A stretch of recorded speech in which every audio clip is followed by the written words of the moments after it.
Bonjour. Ce matin, je n'ai pas pu faire d'émission, bien sûr, hein, voilà, et puisque j'étais occupée, mais j'avais enregistré la matinale du 26/02/15. Et j'ai regardé que ce n'était pas enregistré. Donc, je reprends, le fameux livre, et je commence, voilà, la lecture de l'évangile Saint Matthieu, chapitre 26, vers 2 à 15. Je le refais exceptionnellement pour vous, alors qu'il est 13h45. 13h45. C'est que j'étais occupée à l'extérieur ce matin, mais j'ai fait cette matinale et j'ai vu que ça n'a pas enregistré bien. Ça a dû couper entre les deux. Donc voilà. Mais je dois vous lire le chapitre 26 de l'évangile Saint Matthieu. C'est très important. Très important. Celui de ce matin, parle de quoi? Voilà. Parle d'une chose un peu triste et un peu joyeuse à la fois. Pourquoi c'est une chose un peu triste? Parce que le chapitre 26 parle du complot qui a été créé contre Jésus. Alors, je lis. Lorsque Jésus y finit de donner toutes ses instructions, il dit à ses disciples, vous savez que la Pâque a lieu dans 2 jours et que le Fils de l'homme sera arrêté pour être crucifié. Alors les chefs des prêtres, les spécialistes de la loi et les anciens du peuple se réunirent dans la cour du grand prêtre, appelé Caïphe. Et ils décidèrent d'arrêter Jésus par ruse et de le faire mourir. Cependant, ils se dirent que ce ne soit pas pendant la fête, afin qu'il n'y ait pas d'agitation parmi le peuple.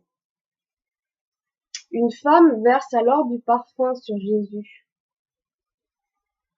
Comme Jésus était à Béthanie, dans la maison de Simon le lépreux, une femme s'approcha de lui avec un vase qui contenait un parfum de grande valeur. Pendant qu'il était à table, elle versa le parfum sur sa tête. À cette vue, les disciples s'indignèrent et dirent, à quoi bon un tel gaspillage? On aurait pu vendre ce parfum très cher et donner l'argent aux pauvres. Le sachant, Jésus leur dit, pourquoi faites-vous de la peine à cette femme? Elle a accompli une bonne action envers moi. En effet, vous avez toujours des pauvres avec vous, mais vous ne m'aurez pas toujours. En versant ce parfum sur mon corps, elle l'a fait pour mon ensevelissement.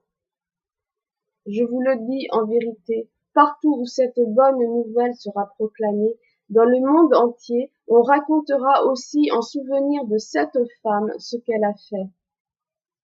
Alors l'un des 12, appelé Judas l'Iscariote, alla voir les chefs des prêtres et dit, que voulez-vous me donner pour que je vous livre Jésus? Ils lui payèrent 30 pièces d'argent. Voilà. Voilà le chapitre 26, versets 2 à 15. Vous savez que la Pâque a lieu dans 2 jours et que le Fils de l'homme sera arrêté pour être crucifié.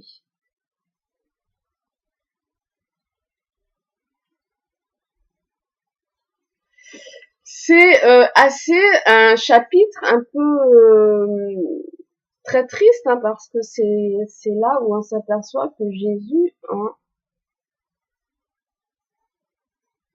a des ennemis qui ont déjà planifié son arrestation et que Jésus sait déjà qu'il va être arrêté.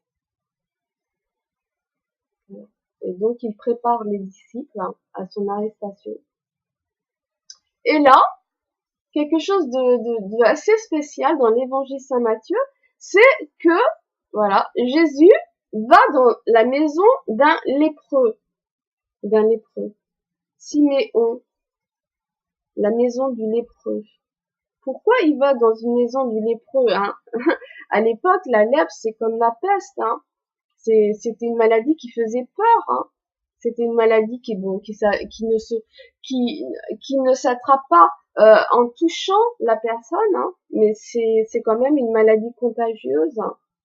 Et à l'époque, les lépreux, c'est contagieux mais pas vraiment, les lépreux étaient considérés comme des gens surtout qu'il fallait éviter. Et pourtant Jésus va dans cette maison, hein, alors qu'il sait qu'il va bientôt mourir. Et là, il y a une femme qui vient lui verser un parfum extrêmement cher, hein, et qui vient le verser sur tout son corps, pas simplement sur sa tête, sur tout son corps.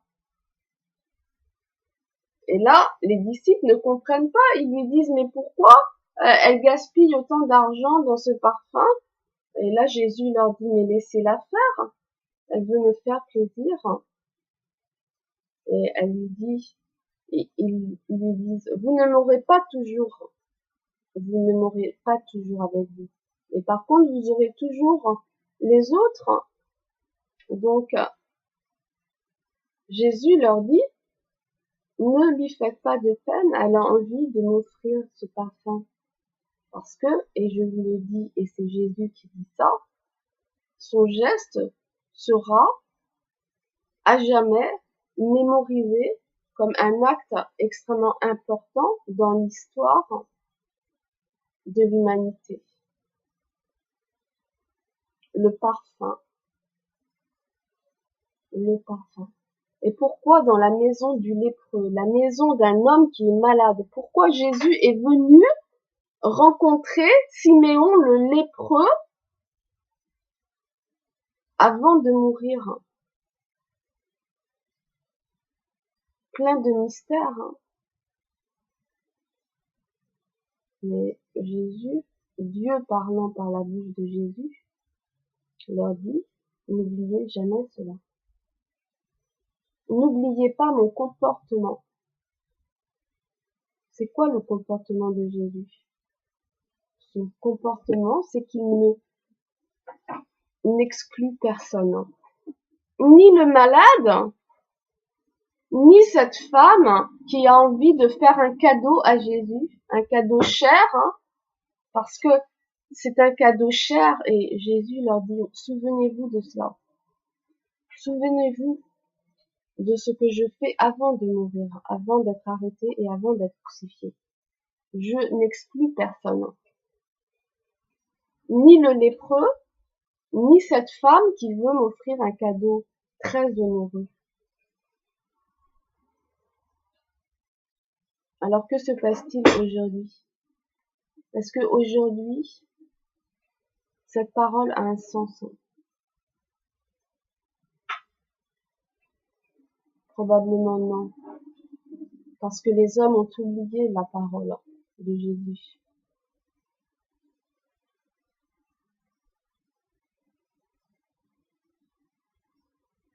Et que cette parole, les hommes ne veulent toujours pas l'entendre au XXIe siècle. N'est-ce pas?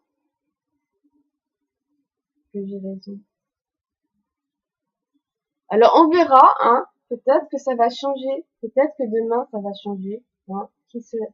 Vaut mieux parce que 2 jours avant la crucifixion et l'arrestation, d'abord l'arrestation de Jésus, hein, 2 jours, nous sommes le 26, 2 jours, c'est la fin du mois, le 28 février.